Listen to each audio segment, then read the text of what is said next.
আমার জন্মদিন উপলক্ষে মা আজকে অনেক কিছু বানিয়েছে। চলো তোমাদের সঙ্গে শেয়ার করি কি কি বানিয়েছে। ফার্স্টেই রয়েছে সাদা ভাত, ফ্রাইড রাইস, ইলিশের মাথা দিয়ে কচুর শাক, আগের ভিডিওতে তো আমি বলেছিলাম।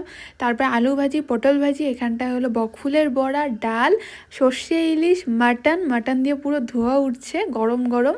এখানটায় আছে পায়েস আর হলো লাল মিষ্টি মানে গুলাব জামুন, সেটা আমি বানিয়েছিলাম।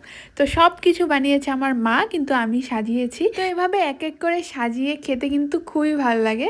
তো আমি কোনো ওকেশন হলে মানে কেউ যদি আসে আমি এইভাবে সাজিয়ে দিই, ভালো লাগে দেখতে। আর যাকে দিবে তে থালাটা দেখে কিন্তু তারও খুব স্পেশাল ফিল হবে। তো যাই হোক, এখানটায় ফ্রাইড রাইসের জন্য কি কি লাগে সবগুলো আমি কাটবো। তো কাটার পর সব কিছু ধুয়ে আমি রেডি করে দিব, মা খালি রান্নাটা করবে। আর লঙ্কাগুলো মা কেটে নিচ্ছিল, এখানটা আমি সাইড করে রেখেছি। মার কিন্তু প্রায় সব রান্নাই কমপ্লিট, এখন লাস্টে শুধু ফ্রাইড রাইসটা হলেই কমপ্লিট। তো এখানটা দেখো লঙ্কাগুলো মা কেটে নিচ্ছে, তারপর সব সবজিগুলো ভাজা ভাজা করলো।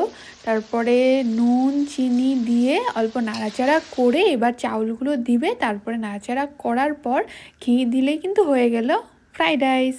তো এভাবে মা বানালো, আর অলমোস্ট সব কিছু রেডি। আর অনেকটাই বেলা হয়ে গিয়েছিল, খিদাও পেয়েছিল খুব।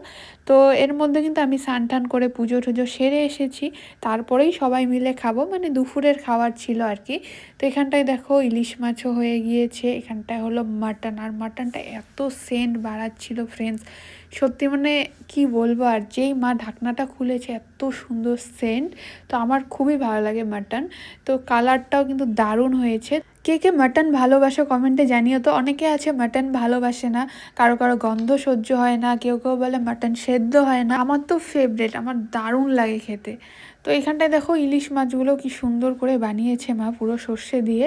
তো ইলিশ মাছও আমার খুবই ভালো লাগে। আমার আরেকটা জিনিস ভালো লাগে, কিন্তু ওটা পায়নি মা বাজারে, সেটা হলো চিংড়ি মাছ। চিংড়ি মাছ আমি খুবই ভালোবাসি, কিন্তু চিংড়ি মাছটা সবসময় পাওয়া যায় না। তো যাই হোক, এখানটায় দেখো বকফুলের বড়াগুলোও ভাজছে, কিন্তু বকফুলের বড়া আমি খাবো না, আমার একদমই ভালো লাগে না বকফুলের বড়া। কিন্তু মা বারে বারে বলছিল যে বানিয়েছি, খেতেই হবে খেতেই হবে। তো এই হলো আমার মা, আর সব কিছু বানিয়েছে আমার মা, সেই সকাল থেকে এত কিছু বানালো। তো তারপর দেখো আমার কাকাতো ভাই বোন, ওদেরকে ডাকছিলাম, কিন্তু ওদেরকে ডেকে কোনো লাভ নেই, ওরা কিছু খেতেই পারে না। মানে আমাদের ঘরের খাবার এত ঝাল হয়, তো ওরা কিছুই খেতে পারে না, শুধু ফ্রাইড রাইসটা খেয়েছিল, আর মাটনের অল্প আলু খেয়েছিল, আর মেটেটা খেয়েছিল। ওরা আসলে ঝাল একদমই খেতে পারে না, তার জন্য আমি বলছিলাম যে ঝাল কি বেশি হয়েছে নাকি, কিন্তু ওরা কিছুই বলছিল না, চুপচাপ খেয়ে যাচ্ছিল। মানে আমার সাথে ওরা খুব একটা কথা বলে না, অল্প ভয়ই পায়। তো যাই হোক, ভিডিওটা তোমাদের কেমন লাগলো কমেন্টে অবশ্যই জানিও।